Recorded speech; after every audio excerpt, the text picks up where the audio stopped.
Punishment doesn't work. There, I've said it. I talk about this a lot with my clients, and it's really hard that when our kids are misbehaving, doesn't matter if they're 3, 4, even had someone with a 1-year old and or someone with a teenager. When kids are misbehaving, it is natural and our inclination to never want that to happen again. And we get in this control mode and we think if we can just punish our child the right way, that we can control the situation and it's never going to happen again. However, that's not how it works. I don't know if you can think back to a time when you were punished. I mean, how did you feel? Even if you did something wrong, it makes you feel icky. It makes you feel disconnected from your parents. You just get angry. Even if you screwed up, it causes a lot of bad feelings.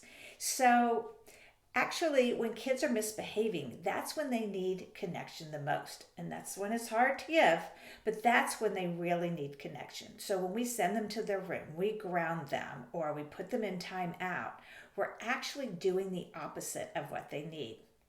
When I was at my school and head of school, I read this book that totally changed my mind about this. And it was in conjunction with some other information I was learning.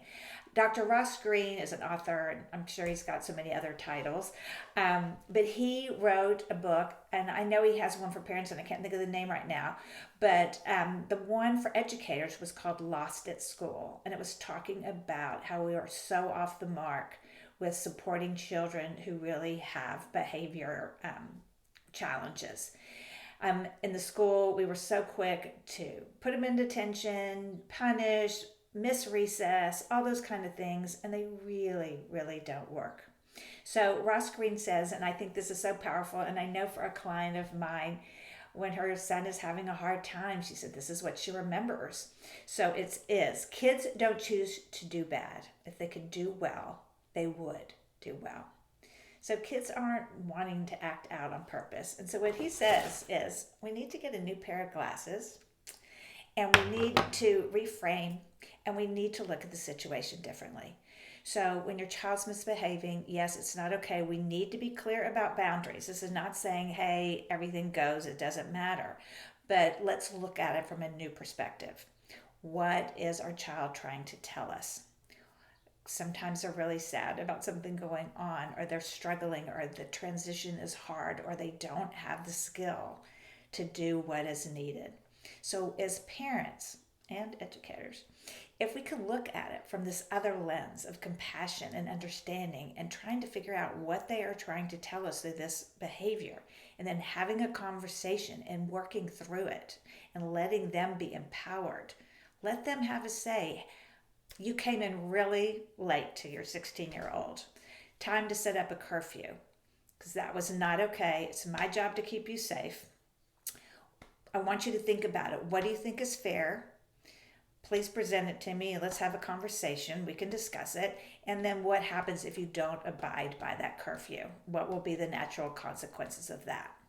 And when we get their input, just like at work, when we get input, even though the decision may not be ultimately ours, it just gets you invested in a new way where you feel respected, connected, and that's what we want for our children. So keep in mind, punishment does not work. That does not mean that you have no rules, restrictions, or consequences. That's not what I'm saying. But approach it with a new lens. Come at it from compassion and understanding and trying to figure out what is up here. Something is off the mark and I need to support my child, get them back on track instead of disconnecting from them through punishment. So I hope this was helpful. Please be in touch if you have any questions. I would love to hear from you. Take care.